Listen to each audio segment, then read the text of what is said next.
Nyinyi si mnajua ule jamaa ako na pepo ya ukabila na chuki na kugawanya watu? Mnamjua ama mjui?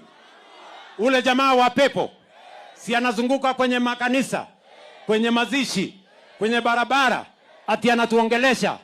Mtu mwenye ako na pepo ya ukabila na chuki na kisirani anatuambia nini kama Wakenya?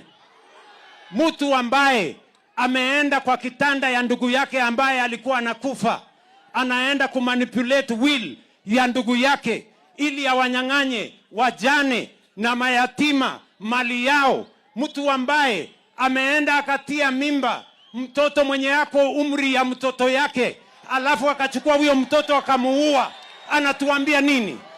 Huyo ni mtu ya kuongoza mahali popote? Huyo ni mtu ya kuongoza jamii yoyote? Huyo mtu